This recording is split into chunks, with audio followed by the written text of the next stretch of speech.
خطاب نمبر 6،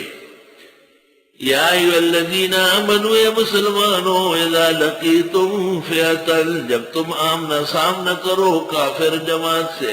فئۃ یعنی کافر تھا، فاثبتوا، بس جم کے رہو، واذکروا اللہ کثیرا، کیسے جمو گے؟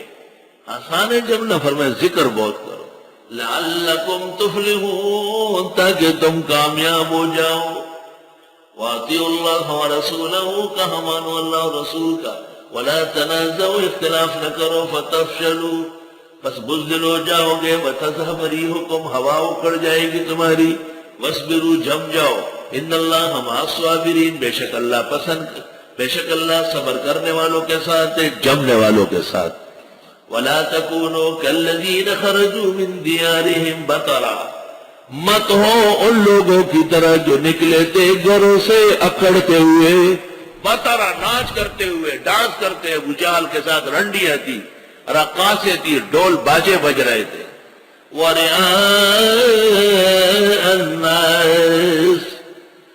اور لوگوں کو دکھلاوے کے لیے، وَيَصُدُّونَ عَن سَبِيلِ اللَّهِ،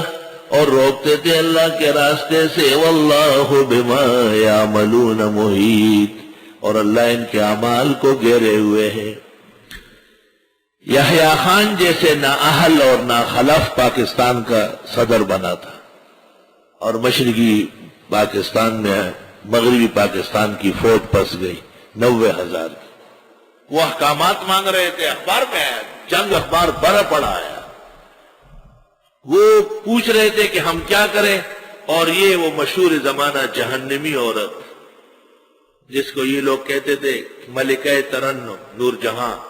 اور میں نے جمعے کے واعظ میں کہا ہے حالقہ جہنم، 13 دن تک یہ یحییٰ خان کے ساتھ کمرے میں تھی، اور وہاں 90,000 اسلامی فوج سلنڈر ہو گیا، اور ہندوؤں کے سامنے جھک گئے، سلوٹ کیا، اور ہندو نے چپل لے کر کے کمانڈر ان چیف کے چہرے پہ مارا۔ یہ تاریخ کا ایک افسوسناک دن ہے۔ قرآن کہتا ہے کہ جو میدان جنگ میں عیاشی کرے ان پر فتح حرام ہے۔ یہ کام جو یحییٰ خان کر رہا تھا یہ ابو جہل نے کیا تھا، رنڈیوں کو ساتھ کر کے آیا تھا تو کیسے پٹ گیا، لاش سڑ رہی تھی میدان میں۔ وَإِذْ زَيَّنَ لَهُمُ الشَّيْطَانُ أَعْمَالَهُمْ، اور جب خوبصورت دکھایا ان کو شیطان نے ان کے اعمال، وقالا، اور کہا شیطان نے مشرکوں سے، لا غالب لکم اليوم، کوئی غالب نہیں آ سکتا تم پر آج، من الناس، لوگوں میں، وَإِنِّي جَارٌ لَكُمْ، میں تمہارے ساتھ ساتھ رہوں گا۔ یہ بڑے خوش ہو گئے کہ تو وہی بابا ہے۔ فَلَمَّا تَرَاءَتِ الْفِئَتَانِ، جب آمنے سامنے ہوئے دو جماعتیں،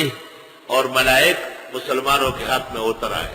یہ قاعدہ ہے کہ جس سرزمین پر فرشتہ ہو وہاں شیطان نہیں چل سکتا، یہ قاعدہ یاد رکھو۔ امام غزالی نے لکھا ہے کہ دسترخوان پر جو یہ ہرا سلاد رکھتے ہیں،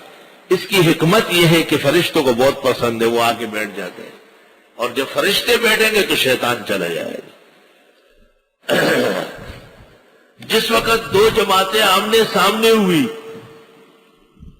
یعنی مشرکین کی اور مسلمانوں کی، اور مسلمانوں کی جماعت کے ساتھ ملائک ہے، تو نکسا، کسک گیا شیطان علی عقبیہ، ایڑیوں کے بل، وقال انی بریء منکم، اور کہا میں تمہارے ساتھ نہیں رہ سکتا، انی اری ما لا ترون، میں دیکھ رہا ہوں جو تم نہیں دیکھتے، ملائک اتر رہا ہے، انی اخاف اللہ، میں اللہ سے ڈرتا۔ یہ وہ ڈر نہیں ہے جس سے وہ مسلمان ہو جائے، یہ وہ ڈر ہے جس سے اس کے پاک جو ہے نا وہ رک جائے، کہتے پاک رہا تھا۔ واللہ شدید العقاب، اور اللہ سخت عذاب دینے والے ہیں۔ وآخر دعوانا الحمدللہ۔